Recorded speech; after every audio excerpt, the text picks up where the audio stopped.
Mga Lodi, don't skip ads po tayo, maraming salamat sa patuloy ninyong pagsuporta. Paki-like and share naman dyan mga Lodi. At sa mga gustong mag-donate sa ating GCash or regular na load, mag-comment lang po tayo.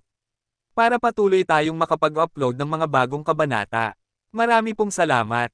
Subaybayan natin ang kwento ng isang kabataang nangarap para sa kanyang mga mahal sa buhay. Mula sa pinakamahina tungo sa pinakamalakas. Alamin natin ang kwento ng kanyang buhay. Kabanata 2671 hanggang Kabanata 2680. Kabanata 2671. Ngunit iba ito sa lahi ng tao, lahi ng halimaw, lahi ng demonyo, at lahi ng Diyos.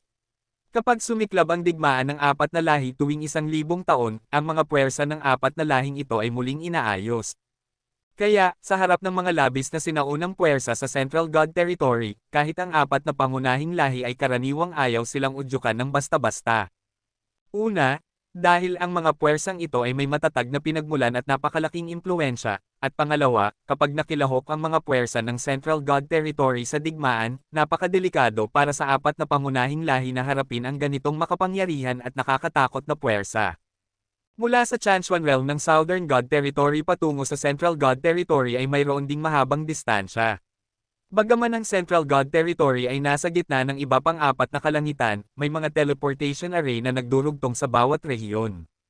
Ngunit hindi balak ni Yehan na gamitin ang teleportation array upang pumunta sa Central God Realm sa pagkakataong ito. Kung gagamit siya ng teleportation array, mas mabuti pang gamitin ni Yehan ang sarili niyang astrolabe. Gagamitin niya ito para patatagin ang kanyang gintong katawan, at gamitin iyon upang salakayin ang Immortal Realm. Tanging kapag mas malakas ang sariling lakas, mas magiging matatag ang kakayahan ni Yehan na protektahan ang kanyang sarili sa Central God Realm, kung saan nagkalat ang mga henyo. Pag-asa sa iba para protektahan siya ay hindi kailanman kasing ganda ng pag-asa sa sarili.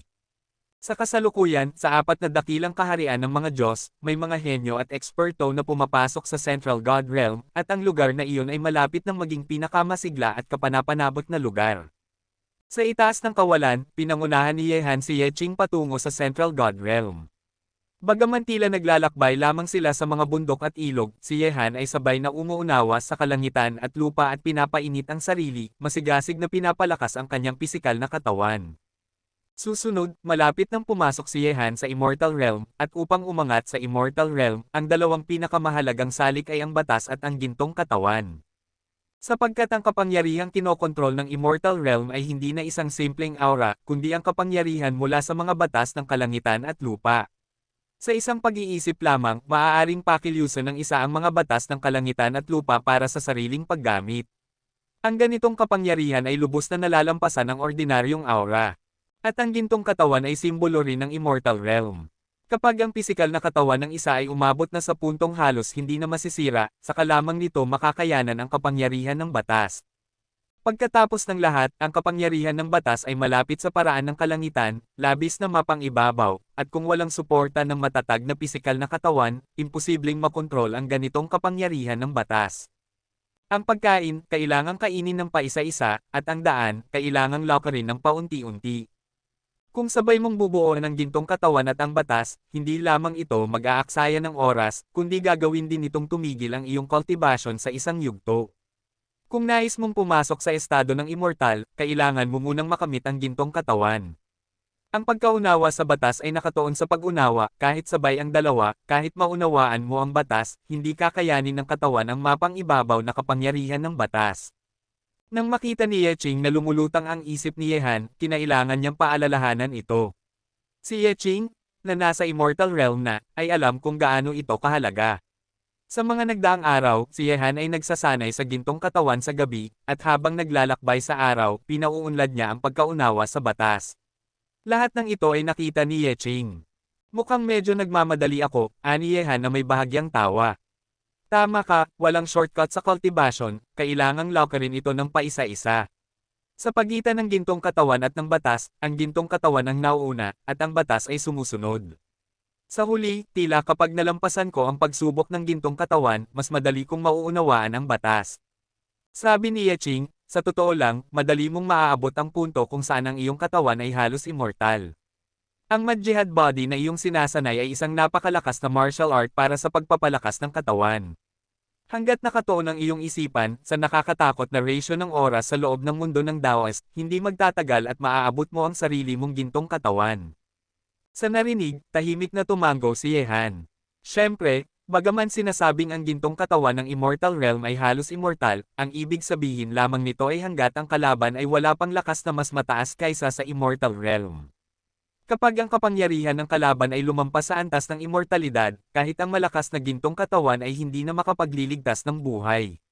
Si Yeqing ay nasa Immortal Realm na, at mas bihasa kaysa kay Yehan sa bagay na ito. Kung may mahusay na guro, tiyak na makakaiwas siya sa maraming pagkaligaw. Pagdating ng gabi, hindi na nagpatuloy sa paglalakbay sina Yehan at Yeqing. Pareho silang pumasok sa mundo ng Xuanman. Sa kasalukuyan, napakasigla ng mundo ng Xuanman, mayroon ng higit sa 1,000,000 tao sa loob nito. Ang lungsod ay hindi na sapat para tirhan, ngunit sa dami ng tao, madali lamang ang magtayo ng ilan pang lungsod. Sa Ye Mansion, nagsasanay si Yehan sa silid, habang si Yeqing ay kasama sina Zhou Yuner at ang iba pa. Ang mga kamag-anak ni Yehan ay nakatira na lahat sa Ye Mansion ngayon, kaya kahit wala siya roon, hindi naman ito ganap na malungkot.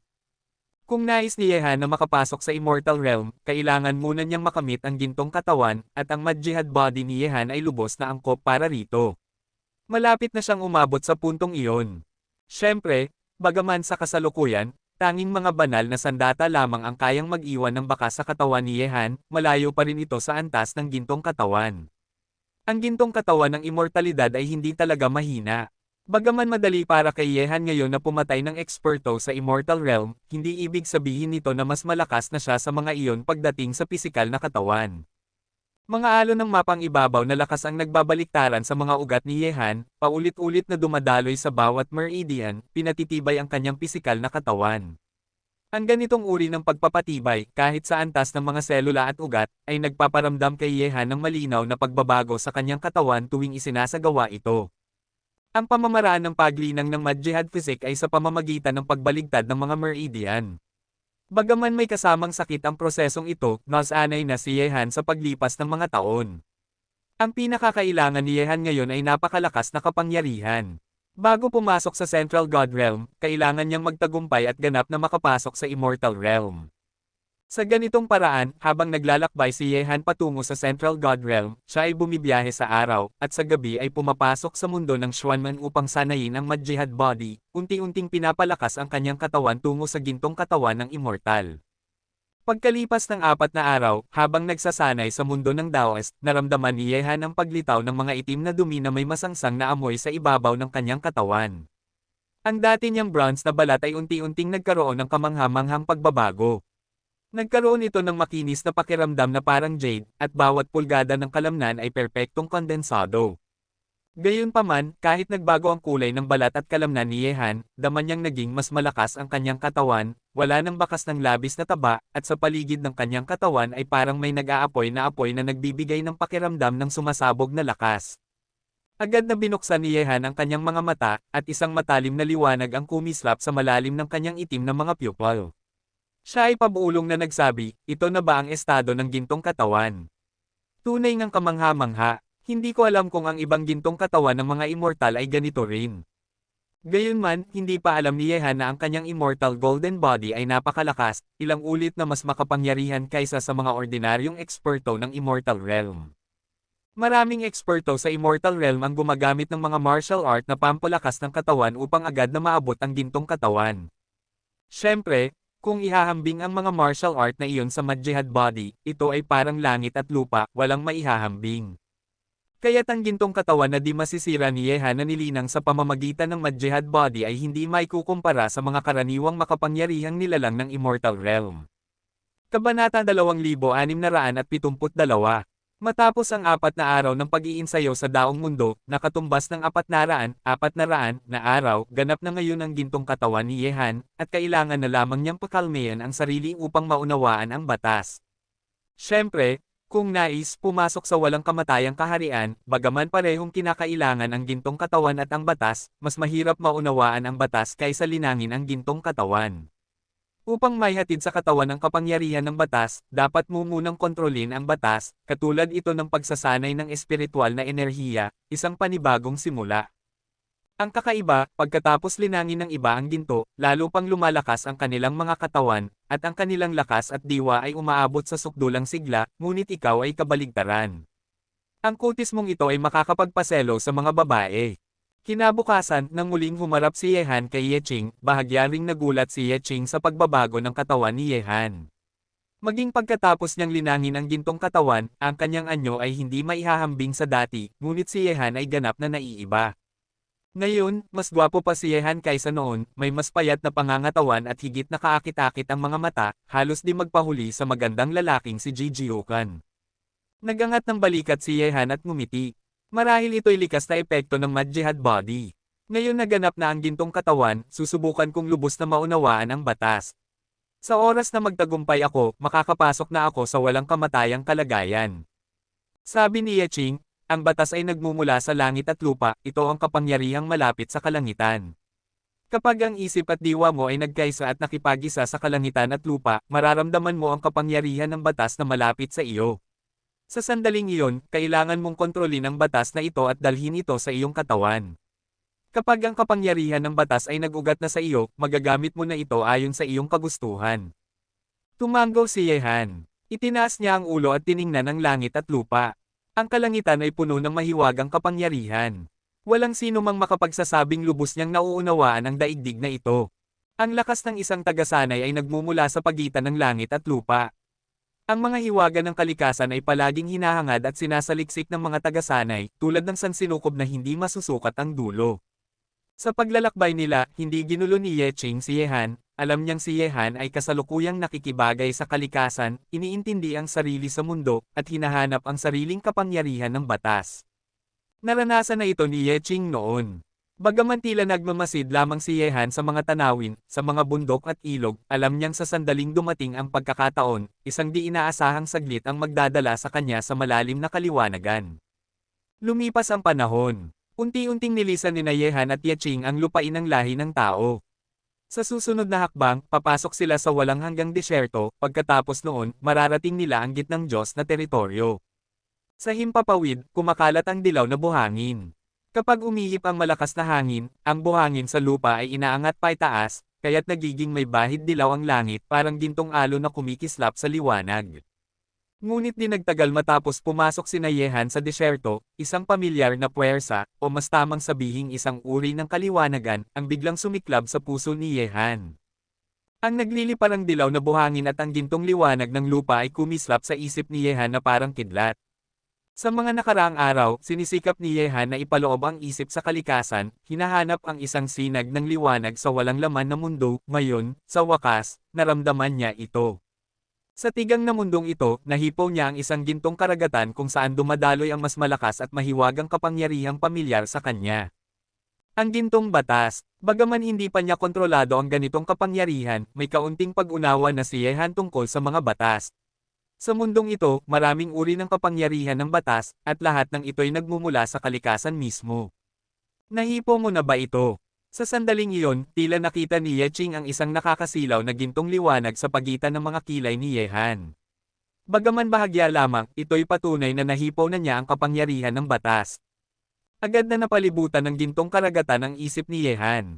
Ang puwersang nasa loob nito ay ang kapangyarihang matagal niyang hinahanap, mas matalim at walang kapantay kaysa sa kanyang gintong lakas, at may sariling alituntunin na humihigit sa kapangyarihan ng mundo.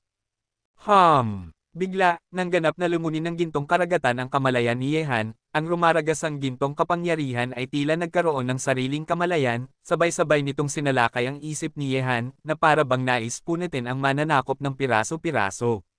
Sa sandaling iyon, naramdaman ni Yehan na parang sesabog ang isip niya.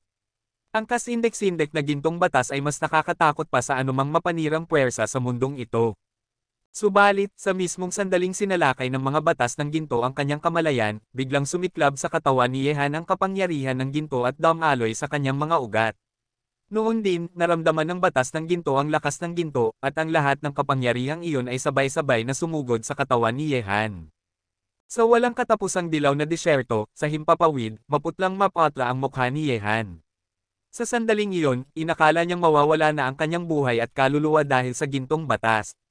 Sa harap ng makapangyarihang puwersang iyon, wala siyang kakayahang lumaban. Ngunit bago siya tuluyang mapuksa, dumating ang gintong enerhiya sa kanyang katawan, ang lakas na nagligtas sa kanya. Lahat ng gintong batas ay sumanib sa kanyang katawan, at ang dalawang puwersang ito ay tila nag-uugnay at nagmumula sa iisang pinagmulan. Sa sandaling iyon, matapos pumasok sa katawan ni Yehan ang gintong batas na may sariling dakilang tuntunin, ganap nitong inangkin ang gintong lakas sa kanyang loob. Batay sa lakas na iyon, ito ay nag-ugat sa katawan ni Yehan, at ang gintong batas ay tuluyang nag-ugat sa kanya matapos nitong pagsamahin ang gintong kapangyarihan. Ang tagpong iyon ay nagpatulala kay Yehan. Paano nangyari ito? Maaari bang kontrolin ang gintong batas sa ganitong paraan? Kabanata 2673. Bukod pa rito, ang batas ng ginto ay pinagsama na ang kapangyarihan ng ginto at naging iisang uri ng kapangyarihan. Hindi inakala ni Yehan na mangyayari ito. Pagdilat ng kanyang mga mata, unti-unting nawala ang pamumutla sa kanyang mukha, ngunit nanatili ang pagkalito sa kanyang mga mata. Kamusta? Nagtagumpay ka ba? Tanong ni Yeching na nasa tabi niya. Bagaman ramdam niyang may nagbago sa katawan ni Yehan, hindi siya sigurado kung tunay na nakontrol na nito ang batas, dahil si Yehan ay nananatiling Ninth Revelation Supreme. Pagkarinig nito, kumilos ang isipan ni Yehan. Kaagad, isang napakalakas, nakakatakot, at mapang-ibabaw na puwersa ang nagtipon sa paligid. Ang ganitong uri ng kapangyarihan ay lampas sa karaniwang antas, tila nagmumula mismo sa universo, may sariling mga batas, na parang siya ang Diyos na lumilikha ng lahat ng patakaran sa mundong ito. Isa itong uri ng kapangyarihang hindi kayang ilarawan. Ang batas ng ginto. Nararamdaman ni Yeching ang puwersang iyon na tinawag ni Yehan mula sa paligid, at napuno ng kislap ng paghanga ang kanyang mga mata. Ang ganitong uri ng batas ay napakadamana at napakalakas kumpara sa iba. Ang karaniwang mga batas ay hindi maihahambing dito. Ang batas ng ginto ay isa sa pinakamapangibabaw sa lahat ng batas. Pero kakaiba, na-control mo na ang batas, ngunit hindi pa rin tumaas ang antas ng iyong cultivation. May halong pagtataka sa tinig ni Yeching. Ito ang unang beses niyang makita ang ganitong sitwasyon.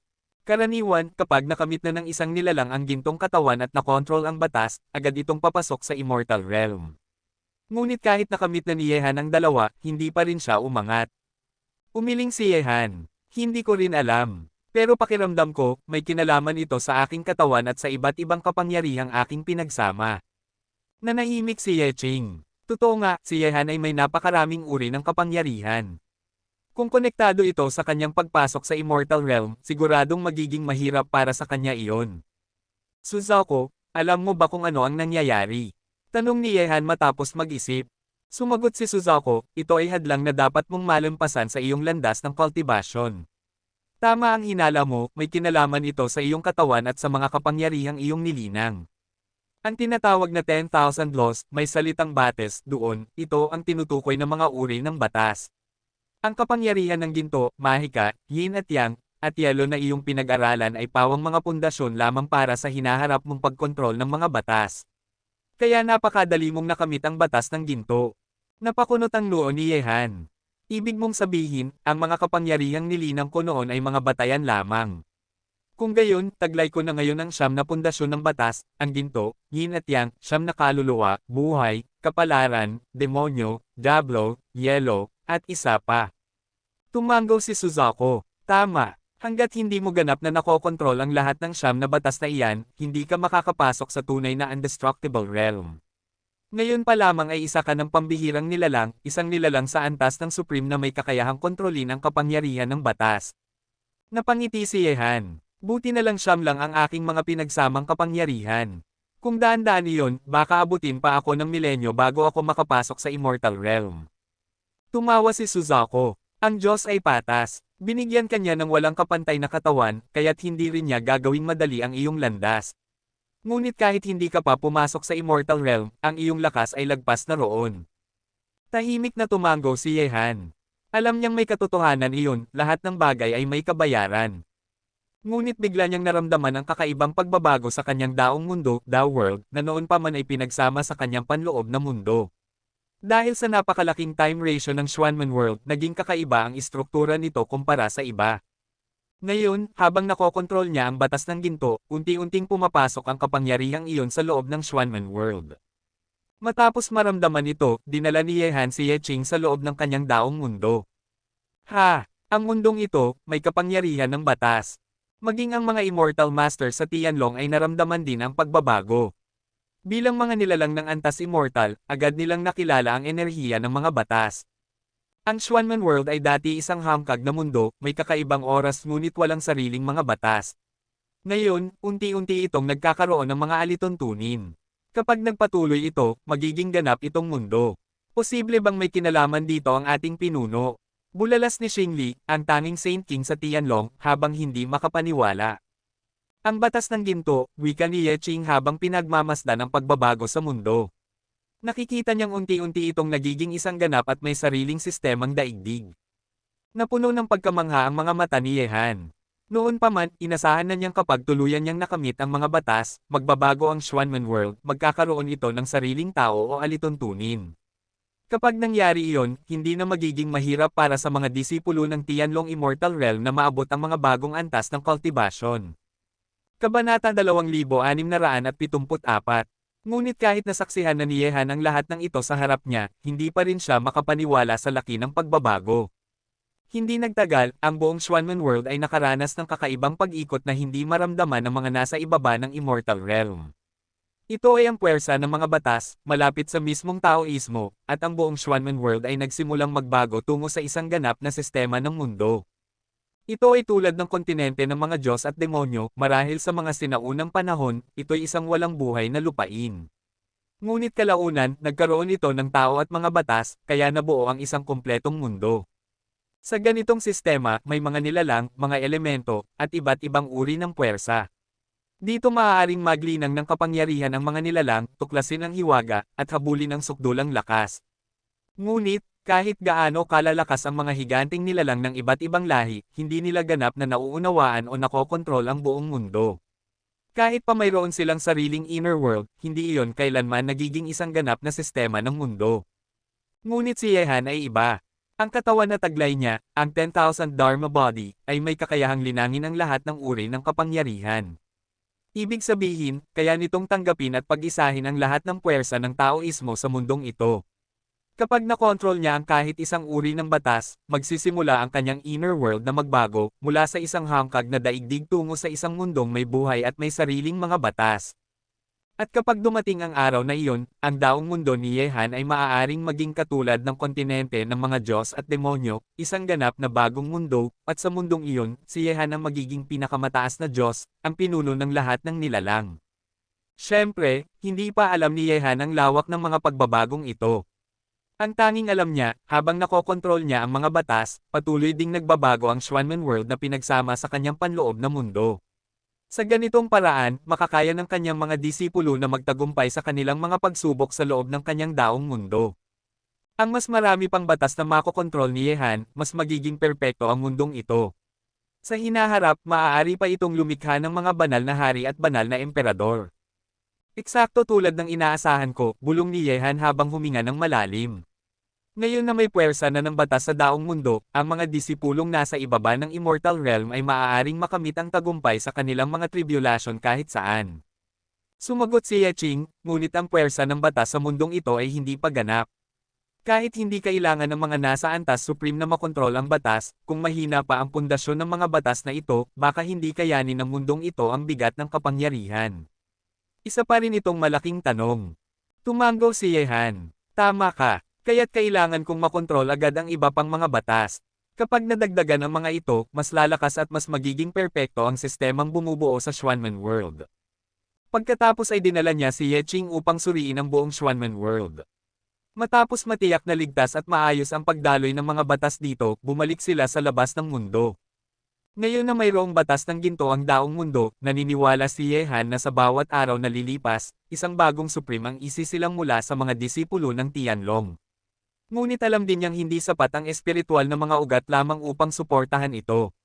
Kung mas marami pang makapangyarihang mapagkukunan ng kultibasyon tulad ng mga elixir, sining pandigma, at kagamitan, mas magiging mabilis ang pag-angat ng mga disipulo ng Tianlong.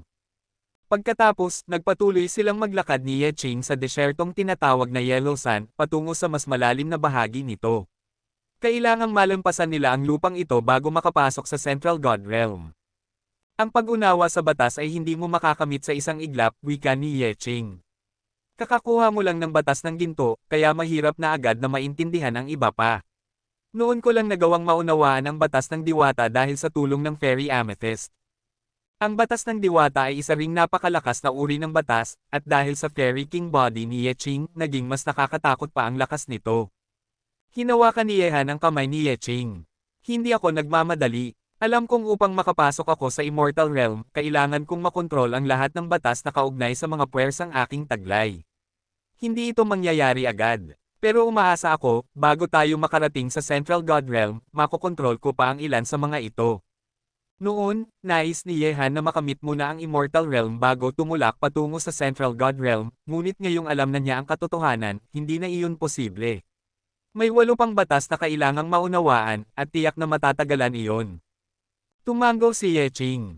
Alam niyang ang landas na tinatahak ni Yehan ay ganap na naiiba sa lahat, 100 ng kultibasyong walang katulad. Ngunit habang patuloy silang naglalakad sa desyerto, biglang kumalat ang isang malupit at dagwang aura sa paligid. May paparating, sabi ni Yehan. Kahit hindi pa lumilitaw ang mga ito, ang matinding killing intent ay ramdam na, hudyat na hindi mabuting layunin ang dala ng mga paparating. May mga notorious na mamamatay tao daw na madalas makita sa desyertong ito, sabi ni Yeching na may kunot ang noo. Baka sila iyon. Pinahid ni Yehan ang kanyang mukha at binago ang itsura. Hindi tayo naghahanap ng gulo, aniya, pero kung ang gulo ang lalapit sa atin, mas mabuting paghandaan natin ito. Kabanata 2675. Nang makita ni Yehan na nagbago na siya ng anyo, nag-isip sandali si Yeching at nagbago rin ng hitsura. Sa ngayon, napakakilala ng kanilang mga pagkatao. Kapag nalaman ng mga taong may masasamang balak ang tungkol sa kanilang paglalakbay, tiyak na magdudulot ito ng di kailangang gulo. Kaya't pinakamainam na pansamantala muna nilang itago ang kanilang tunay na pagkakakilanlan. Hindi nagtagal, ang malakas na aura ng kasamaan ay lalong tumindi sa paligid. Parehong naramdaman ni Yehan at Yeching na tila sila'y nakulong ng nakakakilabot na presensyang iyon, wala nang daan para makatakas. Dalawa lang ang naglakas loob na pumasok sa Backless Land. Mukhang maswerte ang Bloodsect, 2 hanggal ang naabutan ngayon. Palibutan sila. Sa isang iglap, lumitaw ang mga nilalang na may nakakatakot na aura ng dugo, isa-isa silang nagpakita sa paligid ni Yehan at Yeching. Mahigit sa 100 katao ang naroon, lahat ay nakasuot ng kakaibang kasuotan, at walang ni isa sa kanila ang walang tato ng dugong simbolo sa mukha, tila iyon ang kanilang totem. Mukhang dumating na nga ang gulo, malamig na sabi ni Yeching. Lumapit ang isang matandang lalaki na may malakas na yin aura, at humarap kay Yehan. Siya ay isang semi-saint, at ang pulang totem sa kanyang mukha ay kumikislap, nakakatakot pagmasdan. Sa tinig na may halong panlilibak, sabi niya, 2 sisiw lang pala, isang 9 Revelation Supreme at isang nasa Immortal Realm, naglakad ng mag-isa sa Backless Land. Hindi nyo ba alam na ito ay lugar na walang balikan? Ginoo, hindi kami naghahanap ng gulo, kaya mas mabuting tumabi ka, malamig na tugon ni Yehan. Hindi mo alam kung gaano kalalim ang langit at kalawak ang lupa. Kami pa ang magbibigay daan. Mukhang sawang-sawa ka na sa buhay. Singgal ng matanda. Kung ganun, malamig na sabi ni Yehan habang nanlilisik ang mga mata, pinipilit ninyo akong pumatay. Isang matinding puwersa ng pagpatay ang biglang sumiklab mula sa kanya, kumalat sa buong paligid, at nagbigay ng nakakakilabot na lamig sa ere. Ang madilim na ulap ng galit at kamatayan ay nagpalamig sa balat ng sinumang nandoon. Ngunit ang matanda, isang semi-saint na sanay sa karahasan, ay hindi natakot. Sa lugar na ito, sanay silang mga mangangaso ng cultivador na naglalakbay mag-isa sa Backless Land. Wala silang puso ni awa. Batang pulaw ka sa ilalim ng balon, tugon ng matanda. Ang mundong ito ay mas malupit kaysa sa iniisip mo. Isa ka lang, at nagtatapang-tapangan kang pumatay. Kahit sinong tao rito sa Bloodsect ay kayang tapusin ka sa isang iglap. Kung matalino ka, ibigay mo ang Zumiring mo. Baka sakaling bigyan pa kita ng pagkakataong mabuhay ng 1,000-hand blood slaughter. Habang nagsasalita, bumigat ang hangin. Isang semi-holy pressure ang bumalot sa buong paligid ni Yehan at Yeching. Sa ganitong dami ng kalaban, mahigit 100 mandirigma, tila imposibleng makatakas. Isang grupo lang pala ng mga magnanakaw, malamig na sabi ni Yehan, may ngiti ng pangungutya sa labi. Ngunit kung balak ninyo kaming nakawan, nagkamali kayo ng pinili. Uulitin ko, lumayo kayo, bago ko kayo patayin. Kay abangang bata, Deputy Suzerain, patayin mo na siya. Ang lahat ng nasa kanya ay atin. Tungkol naman sa babaeng iyan, maganda siya. Kapag tapos ng magpasaysa ang mga kapatid, ipadala siya sa Huamanlo, para malaman niya kung ano ang pakiramdam na mabuhay bilang aliw. Hahaha. Hahaha. Tama nga, Deputy Suzerain. Bakit pa mag-aaksaya ng oras sa pakikipag-usap? Patayin na ang lalaki, agawin ang babae, at hayaang magdusa ang kaluluwa niya sa impyerno. Pagkarinig nito, ang pagpatay sa mga mata ni Yehan ay lalo pang tumindi. Kasabay nito, isang matinding lamig ang bumalot sa katawan ni Yeching. Nilapastangan ng mga ito ang dangal ni Yeching, at iyon ay hindi kailanman mapapatawad ni Yehan. Sino mang manginsulto kay Yeching, ay dapat mamatay. Mga hanggal, sigaw ni Yehan. Isang nakakatakot na enerhiya ang biglang sumabog mula sa kanyang katawan. Kahit hindi niya gamitin ang batas ng ginto, sapat na ang kanyang kapangyarihan upang burahin ang mga ito. Sa digmaan laban sa lahi ng mga halimaw, nakapatay na siya ng di mabilang na mga Emperor-level demons. Kaya ang pagpatay sa 100 tao, para lang siyang kumakampay ng kamay. Swish! Isang dambuhalang puwersa ng demonyo ang sumabog parang alon ng dagat na rumaragasang pataas sa langit. Ang mismong kalawakan ay nanginag. Sa sandaling iyon, si Yehan ay tila naging galit na Diyos ng kadiliman, at ang mga tao ng blood sect ang kanyang mga biktima. Nang makita ito, agad na umatake ang mga halimaw na may mabangis na aura. Mga sanay sa pagdanak ng dugo, wala silang alam na awa. Ngunit sa harap ng nagngangalit na si Yehan, iisa lang ang magiging kapalaran nila, kamatayan. Puff! Puff! Puff! Puff! Sa isang iglap, nilamon ng demonyong puwersa ni Yehan ang lahat ng umatake. Ang ilan ay hindi man lang nag-iwan ng buong katawan. At tandaan, hindi pa gumagalaw si Yeching noon. Kahit nasa Indestructible Realm lamang siya, minsan na siyang nakipaglaban sa 5 Heavenly Demon Realm Powerhouses sa gitna ng digmaan laban sa lahi ng mga halimaw, at napatay pa ang 2 sa kanila. 2 Heavenly Demon Realm Powerhouses, katumbas ng 2 Saint King. Anong? Kabanata 2676. Nang makita ang hindi kapani-pani walang tanawin sa harap niya, nabigla si Chen Shouzuto. Mahirap para sa kanya na paniwalaang ang isang 9 Tribulation Supreme ay ganito kalakas, pinapatay ang mga immortal sa ilalim ng kanyang pamumuno na parang nagtatadtad lamang ng gulay. Sa isang iglap, ang mga nabubuhay pang kaluluwa ng mga nakakita sa pagpatay ni Yehan at ng kanyang kasama ay umatras ng mabilisan, puno ng takot. Iwan mo na sa akin ang mga maliliit na isdang ito, siya ay para sayo. Biglang hinugot ni Yeching ang kanyang espada. Ang tibak niya ay tila malambot at walang bisa, ngunit ang tila inosenteng atake na iyon ang pinakadelikado, lalo na kapag ginamit ni Yeching ang batas ng diwata, fairy law. Pagkarinig noon, tumingin si Yehan kay Chen Shouzuto. Sa isang tingin pa lang, nanindig ang balahibo ng huli, para bang tinitigan siya ng mga mata ng kamatayan mismo. Matanda, mas marami pa akong napatay kaysa sayo. Sino ngayon ang polaka sa balon? Malalaman mo agad. Nagyelo ang ekspresyon ni Yehan. Biglang bumalot ang batas ng ginto, Law of Gold, sa kanyang katawan. Sa sandaling iyon, nagtipon ang walang hanggang tala sa buong paligid. Nabuo ang isang natatanging batas sa mundong iyon, sinumang nilalang na mapasailalim dito ay mabubure. Batas! Paanong posible? Gulat na sigaw ni Chen Shouzuto. Paano niya makokontrol ang batas gayong isa lang siyang 9 Tribulation Supreme? Ngunit habang nagugulat pa siya, lubos nang nakontrol ni Yehan ang batas ng ginto. Ang nakapangangilabot na lakas ng talas ay nagparamdam sa kanya na kaya nitong hatiin ang buong mundo sa gitna. Wow! Sa isang iglap tumapak si Yehan sa lupa, at ang batas ng ginto ay bumalot sa buong paligid. Ang matinding talas ng batas ay nagdulot ng matinding kirot sa balat ni Chen Shouzuto, parang napupunit ang kanyang katawan ng piraso-piraso. Ha! Thousand Blood Hand! Isang malakas na sigaw ang pinakawalan ni Chen Shouzuto. Ang kanyang pinanghahawakang batas ay batas ng dugo, at isang makapal na ulap ng dugo ang bumalot sa buong paligid, puno ng mga sigaw ng tila libong masasamang espirito na ginugulo ang isip ng mga tagapagsanay. Ngunit, sa harap ng batas ng ginto ni Yehan, ang batas ng dugo ni Chen Shouzuto ay walang laban. Ang makapal na ulap ng dugo ay tila nakatagpo ng natural na kalaban, nawasak ito sa ilalim ng kapangyarihan ng ginto at naging mga patak ng dugo na bumagsak mula sa langit. Puff! Puff! Ang nakamamatay na batas ng ginto ay winasak ang batas ng dugo at tumama sa katawan ni Chen Shouzuto. Sa isang hampas lamang, namutla ang kanyang mukha at umatras ng libo-libong metro sa ere bago tuluyang nakapigil. Tumakas! Ang kaisipang iyon ay biglang pumasok sa isip ni Chen Shouzuto. Agad niyang ginamit ang kapangyarihang blood escape, at sa isang kisap mata, naglaho ang kanyang katawan bilang ulap ng dugo at nawala sa kawalan. Blood escape? Mabilis kang tumakbo, malamig na sabi ni Yehan. Ngunit ngayon, kahit kakasimula pa lang niyang maunawaan ang isang batas, madali na niyang nasaktan ang isang semisanto na tulad ni Chen Shouzuto. Kung ibubuhos pa niya ang lahat ng lakas, kahit ang banal na hari, Holy King, ay hindi niya katatakutan. Noon, bago niya maunawaan ang batas, kaya na niyang makipagsabayan sa mga makapangyarihang nilalang ng Sky Demon Realm.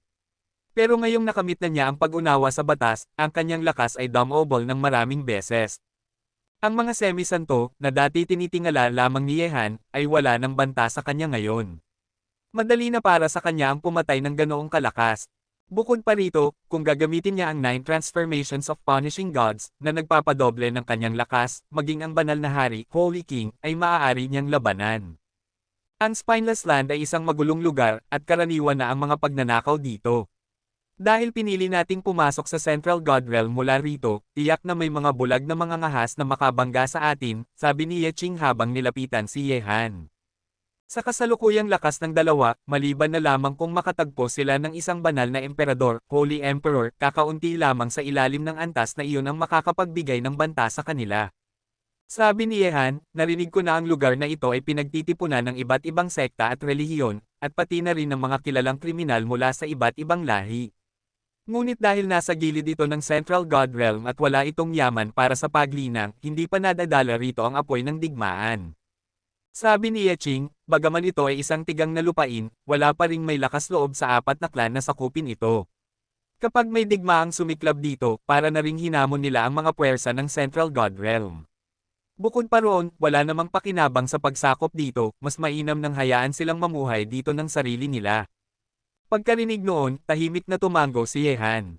Ang Spineless Land ay isang napakalawak na disyerto, halos walang likas na yaman, at ang mga tagapagsanay na naninirahan dito ay puro mababangas at masasama. Upang mabuhay at magpatuloy sa paglinang, kailangan nilang manloob sa iba.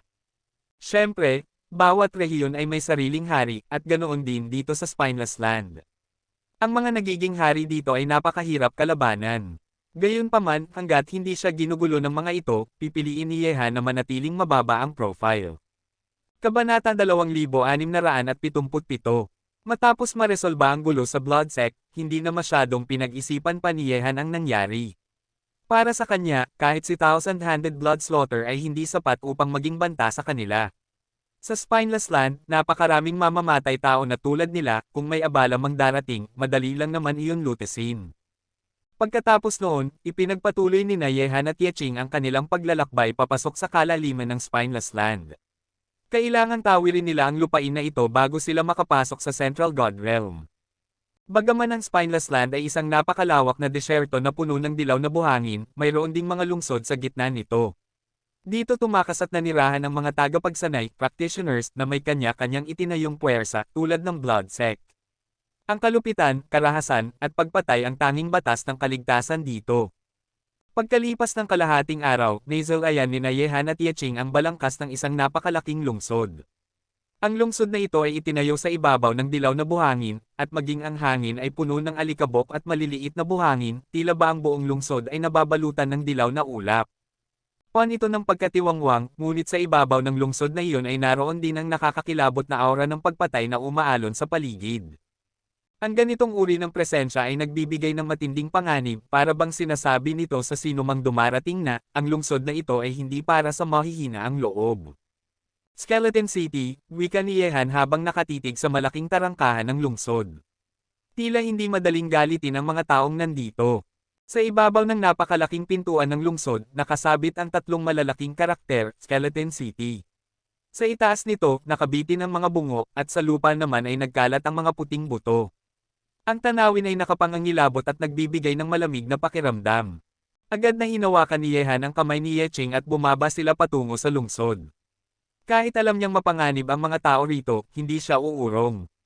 Matagal na silang naglalakbay at kailangan na rin nilang makahanap ng lugar upang makapagpahinga.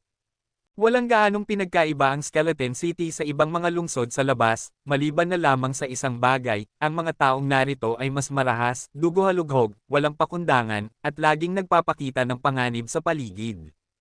Hoy, may mga bagong dating sa Skeleton City.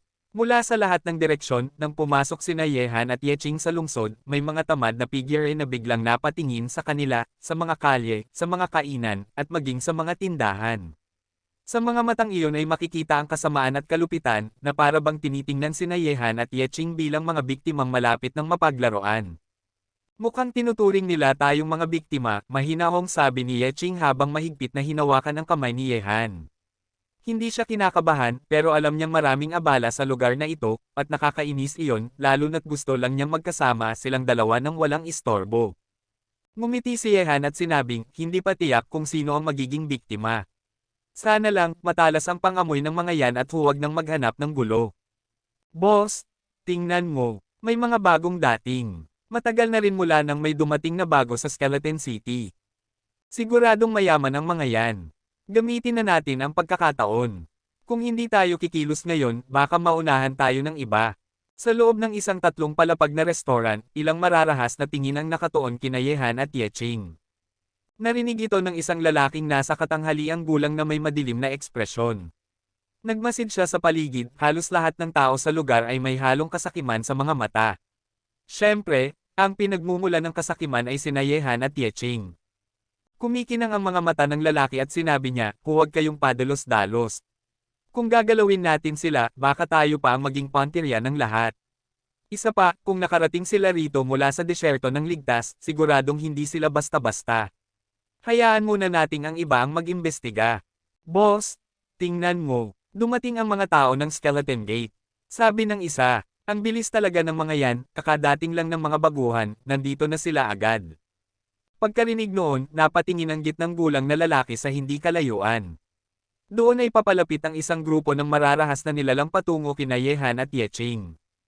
Napakunot ang kanyang noo. Ang Skeleton Gate ang pinakamalakas na puwersa sa loob ng Skeleton City.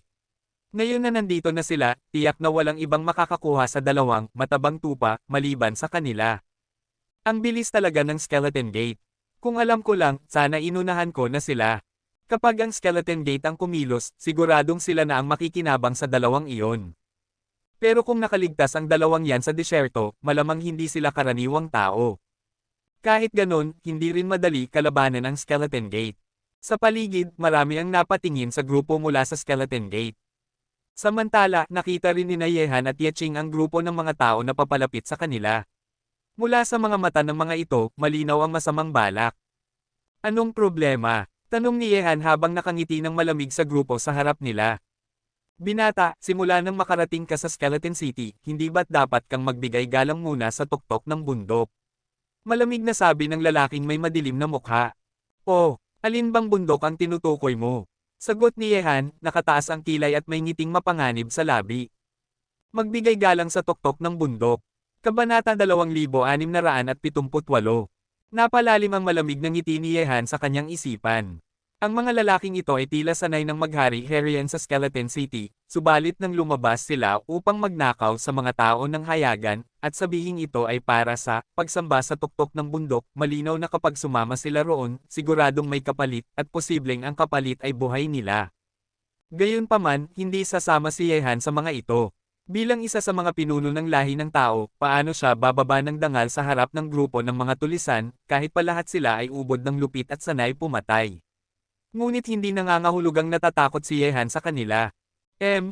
Ang bundok na tinutukoy ko, syempre, ay ang Skeleton Gate. Binata, ipinapayo ko sa iyo na alamin mo kung paano makisabay sa agos. Sa lupaing walang gulugad na ito, hindi mo basta-basta makukuha ang karapatang mabuhay, malamig na wika ng lalaki, at ang masamang enerhiya sa paligid niya ay unti-unti nang sumisidhi. Tila nauubos na ang kanyang pasensya kay Yehan. Skeleton Gate, hindi ko pa narinig yan, sagot ni Yehan habang bahagyang ngumiti. Dumaan lang kami dito sa Skeleton City para magpahinga. Pero kung ipipilit mo talagang sumamba ako sa bundok ninyo, bakit hindi natin gawin sa ibang paraan? Mas gusto ko yung ako ang nauuna. Binata, tila hindi mo pinakinggan ang sinabi ko. Bukod pa riyan, ang Skeleton City ay hindi lugar na pwede mong pasukin o lisanin kung kailan mo gusto, malamig na wika ng lalaki. Kasabay nito, unti-unting pinalibutan ni na Skeleton Gate si Yehan at si Yeching. Muli kitang tatanungin, ang bundok na ito, sasambahin mo ba o hindi? Galit na sigaw ng lalaki, at bakas sa kanyang mga mata ang pagnanais na pumatay. Sa Skeleton City, iilan lang ang may lakas ng loob na suwiin ang kapangyarihan ng Skeleton Gate. Sa ilalim ng titig ng mga nanonood, dahan-dahang umiling si Yehan. Hindi, salamat. Ang dalawang salitang iyon ay lubos na nagpagalit sa mga tao ng Skeleton Gate. Sa isang iglap, dama ng lahat sa paligid ang nakakatakot na puwersang nagmumula sa kanila, tila isang bagyong puno ng pagpatay. Kung ayaw mong sumamba, mamamatay ka. Sigaw ng lalaki. Kasabay nito, sabay-sabay na umatake ang mga tauhan ng Skeleton Gate na nakapaligid kina Yehan. Ang mga nakaligtas sa lupaing walang gulugad ay hindi mga karaniwang mandirigma. Sila ay walang awa, mabilis pumatay, at walang alinlangan na umatake para patayin sa isang hampas. Lagot ang dalawang ito, bulong ng mga nanonood. Wala silang ipinakitang emosyon dahil karaniwan na ang ganitong tagpo sa Skeleton City. Dito, walang puwang ang paliwanag, ang tanging batas ay kung gaano kitigas ang kamao mo. Ngunit kung mabagsik ang Skeleton Gate, ganoon din si Yehan. Habang papalapit ang malulupit na puwersa na nagtatangkang pumatay sa kanila, kumislap ang malamig na liwanag sa mga mata ni Yehan, isang halimaw na gutom sa dugo. Tila na pagtanto niyang sa lupaing ito, kailangan muna niyang pumatay upang manahimik ang iba. Bigla, isang nakabibinging liwanag ng espada ang sumabog mula sa katawan ni Yehan. Ang liwanag ng espada ay parang mga palasong matalim na lumipad sa lahat ng direksyon, bawat isa ay may nakamamatay na lakas na nagbutas pa sa hangin. Sa dulo, ang mga ito'y tumama sa mga mandirigma ng Skeleton Gate. Sa isang kisap mata, winasak ng nakamamatay na liwanag ng espada ang kanilang puwersa, tumagos sa kanilang mga katawan, at pinawi ang kanilang mga kaluluwa. Isang hampas lamang, isa lang. Lahat ng mga mandirigmang umatake kina Yehan at Yeching ay natabig palayo at bumagsak, habang ang makapal na alikabok ay umakyat at bumalot sa kalangitan. Ang eksenang ito ay nagpanganga sa mga nanonood. Sa kanilang mga mata, mabilis na sumili ang pagkabigla. Paanong posible ito? Sa antas lang ng 9th Revelation Supreme, napatay niya agad ang mahigit 10 Immortal Realm Masters. Hindi nakapagtataka kung bakit ang tapang niyang harapin ang Skeleton Gate. Ang dalawang ito ay hindi ordinaryong tao. Ang paligid ay napuno ng usapan. Ang mukha ng pinuno ng Skeleton Gate ay namutla sa takot at galit, ngunit ang kanyang mga mata ay nag-apoy sa puot. Hindi niya akalaing ang dalawang bagitong ito ay ganito kalakas, ang makapatay ng mahigit 100 immortal sa isang iglap ay kakayahan lang ng isang halimaw na henyo. Tahimik lang si Yeching, mula umpisa hanggang dulo, hindi man lang siya kumilos. Para sa kanya, ang ganitong abala ay parang laro lang kay Yehan. Ikaw, pinatay mo ang mga tao ko sa Skeleton Gate. Sigaw ng lalaki, nanginginig sa galit. Bulag ka ba? Oo, pinatay ko. Bakit? Malamig na tugon ni Yehan. May mga batas kayo rito sa Skeleton Gate, at ako, may sarili akong batas. Ngayon, hindi pa kita papatayin, pero bumalik ka at sabihin mo sa mga tao mo na huwag akong gambalain. Kung hindi, wawasakin ko ang buong Skeleton Gate ninyo. Wawasakin ang buong Skeleton Gate. Pagkarinig nito, napatigil ang lahat ng nanonood. Ang Skeleton Gate ang pinakamalakas na puwersa sa Skeleton City, may libo-libong disipulo, at pinamumunuan pa ng isang nakakatakot na Holy King, si Hell Skyhawk. Kahit mga hari, hindi mangangahas magsalita ng ganoon sa kanila. Ang yabang ng batang yan. Kahit napakalakas niya, sa Skeleton City, sino ang hindi natatakot sa Skeleton Gate? Kapag nalaman ito ni Hell Skyhawk, tiyak na mamamatay siya. Boy! Inaamin kong nagkamali ako ngayon, sabi ng lalaki mula sa Skeleton Gate habang nanginginig. Pero tandaan mo to, kung ginulo mo ang Skeleton Gate, hindi ka na makakaalis dito ng buhay. Pagkasabi niyon, agad siyang tumalikod at naglaho sa gitna ng alikabok nang walang iniwang bakas. Kabanata 2679. Parang hindi natin sila gaanong natakot, malamig na sabi ni Yeching matapos umalis ang lalaki. Sagot ni Yehan, walang problema. Kung may kaunting pag-iisip ang Skeleton Gate, hindi na sila muling manggugulo. Pero kung sakaling mangulit pa rin sila, hayaan mo. Ang pinakamainam na paraan para harapin sila ay hintayin silang lumapit at sabay na tapusin. Pagkatapos nito, dinala ni Yehan si Yeching papunta sa loob ng Skeleton City at naghanap sila ng bahay-kainan upang tuluyan. Pinatay ang mga tauhan ko sa Skeleton Gate, mukhang may bagong kagiliw-giliw na dumating sa lungsod na ito, malamig na tinig ng isang lalaki sa loob ng malaking bulwagan sa gitna ng Skeleton City. Ang kanyang mga mata ay kulay dugo, at ang aurang bumabalot sa kanya ay nakakakilabot. Dahan-dahan siyang tumayo mula sa kanyang upuan at tumingin sa lalaking nag-ulat ng balita, may kumikislap na pagnanais pumatay sa kanyang mga mata. Walang silbi kang basura. Ano pang pakinabang ko sa iyo? Sa isang iglap, isang nakakatakot na puwersa ang bumagsak sa lalaking nag-ulat. Sa susunod na segundo, ang kanyang katawan ay naging isang ulap ng dugo at sumabog sa hangin. Tahimik lamang ang dalawang malalakas na nilalang sa bulwagan. Isa sa kanila ang nagsalita, Panginoon, ang taong iyon ay nang ahas na suwian ang Skeleton Gate pagkapasok pa lamang sa Skeleton City. Hindi natin maaaring ipagsawalang bahala ito. Mga batang guya na hindi takot sa tigre, malamig na tugon ng lalaki. Patayin silang dalawa, at isabit ang kanilang mga ulo sa pader ng lungsod. Sino mang manggahas na lumaban sa Skeleton Gate dito sa Skeleton City ay siguradong hindi mabubuhay.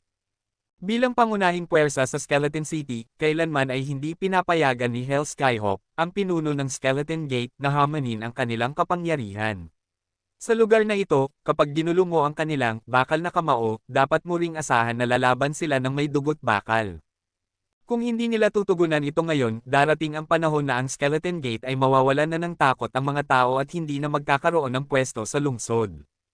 Panginoon ng sekta, sabi ng isa pang half-saint sa bulwagan, ang 2 taong iyon ay kagagaling pa lang dito at naglakas loob ng patayin ang mga tao natin. Sa tingin ko, mas mabuting alamin muna natin kung sino talaga sila. Totoo nga, sina Yehan at Yecheng ay lantaran na pumatay ng mga tauhan ng Skeleton Gate sa loob pa mismo ng Skeleton City, at nagbantang pupuksain ang buong sekta.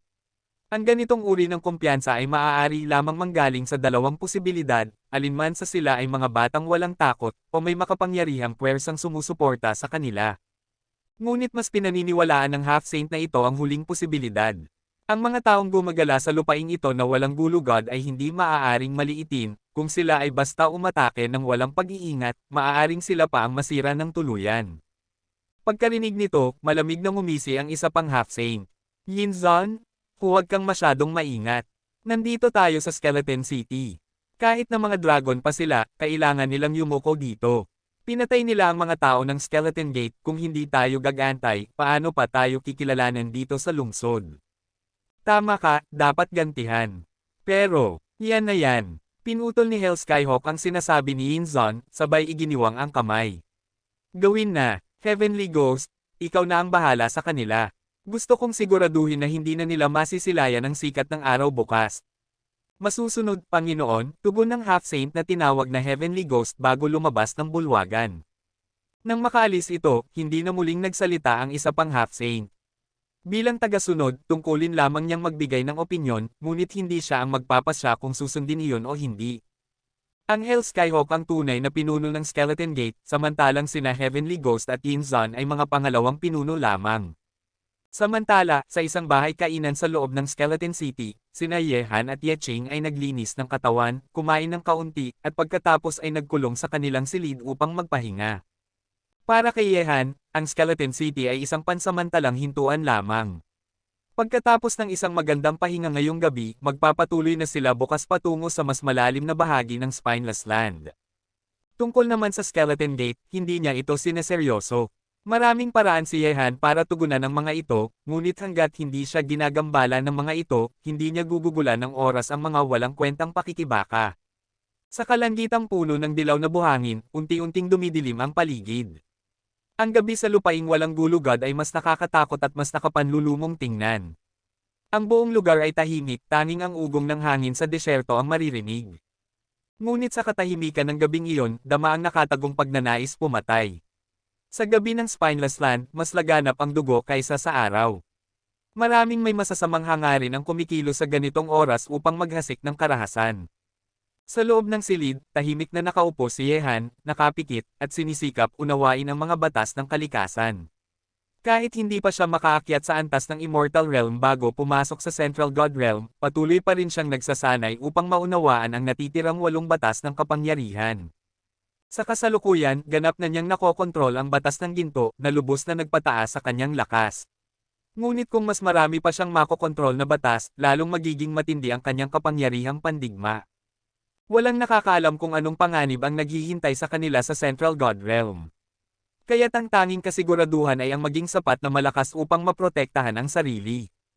Sa walang katapusang puwang ng kawalan, lumilipad ang kamalayan ni Yehan sa mundong puno ng mahiwagang enerhiya. Sinusubukan niyang maramdaman ang iba pang mga batas, at sa sandaling makatagpo siya ng kapangyarihang tugma sa kanya, agad niya itong huhulihin at gagamitin sa kanyang sarili. Subalit sa labas ng bahay-kainan, sa ilalim ng humahaginit na hangin ng gabi, ang nakamamatay na intensyon ay unti-unting bumababa, tahimik na papalapit kina Yehan at Yeching. Kabanata 2680.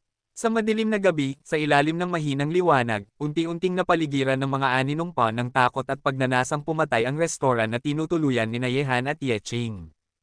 Ang kanilang presensya ay nagdulot ng mas nakapangangilabot na pakiramdam sa kalangitan. Ang humahaginit na hangin ay tila umiiyak na parang multo, at ang buong gabi ay nagbigay ng nakakakilabot na damdamin.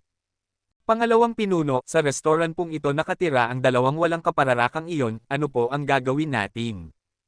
Pagkarinig nito, ang ekspresyon ni Tian Gui ay naging malamig at puno ng galit. Tinitigan niya ang restoran sa harap niya at matalim na sinabi, kailangan pa bang turuan ko kayo?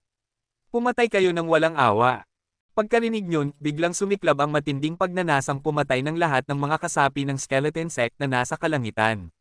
Sa susunod na sandali, sabay-sabay silang umatake, daan-daang katao ang naglabas ng mabagsik na kapangyarihan na sabay-sabay bomb-alot sa restoran na natatabunan ng dilim. Ang ganitong uri ng nakapangangilabot na pag-atake ay naglalayong tuluyang burahin ang restoran, at pati na rin ang sinumang naninirahan dito. Masasabi na ang estilo ng Skeleton Gate ay tunay na malupit.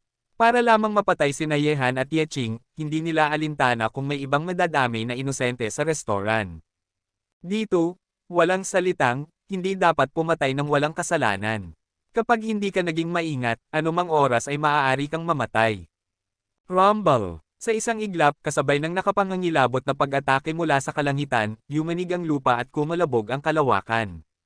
Ang restoran na may sinaunang anyo ay agad na naging guho, at ang mga taong nasa loob ay hindi man lang nagkaroon ng pagkakataon na makapaghanda sa biglaang pag-atake. Anong nangyari? Sa paligid ng gabi, isa-isang lumitaw ang mga cultivador na nakarinig ng ingay, at tumindig sila sa kalawakan, nakatingin sa restoran na ngayon naging abo. Iyon ay mga tao mula sa Skeleton Gate. Pagkakita sa mga figurang puno ng karahasan, ang mga tao sa paligid ay napamangha. Iyon si Sky Ghost. Mukhang dumating na ang paghihiganti ng Skeleton Gate. Kanina sa araw, hayagang pinatay ng dalawang iyon ang mga tao ng Skeleton Gate. Walang takas sila ngayon sa paghihiganti. Siyempre, sino ba si Hell Skyhawk? Paano niya hahayaang may yuyurak sa kanyang dangal?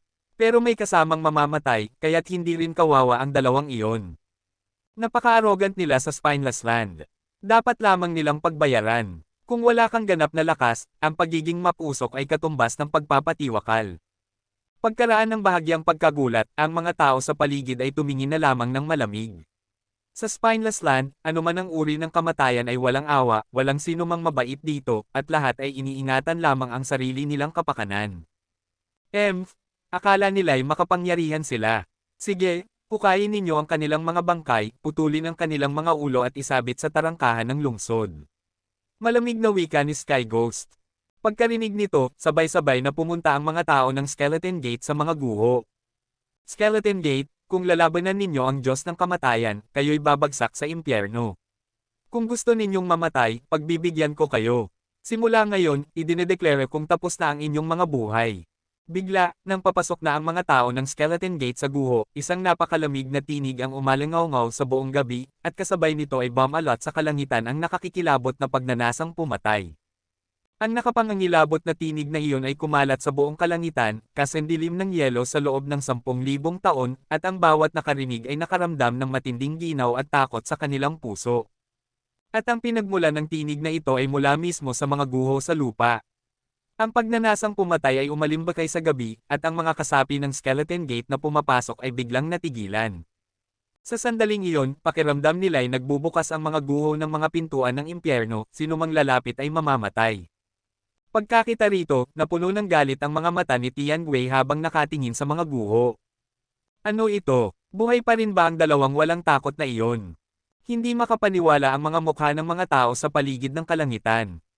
Kanina lamang, daan-daang mga Immortal Masters ang sabay-sabay na umatake, na kahit ang kalahating banal na si Tian Gui ay maaaring mapahamak. Ngunit, Sa ilalim ng mapanuring mga mata ng gabi, dalawang sinag ng liwanag ang biglang sumabog mula sa mga guho, mabilis na parang kidlat at dala ang nakakagulat na pagnanasang pumatay, lumitaw sa paningin ng lahat. Sigurado, buhay pa sila. Gaano katindi ang dalawang ito? Daan-daang mandirigma ng skeleton gate ang hindi man lang nakapatay sa kanila.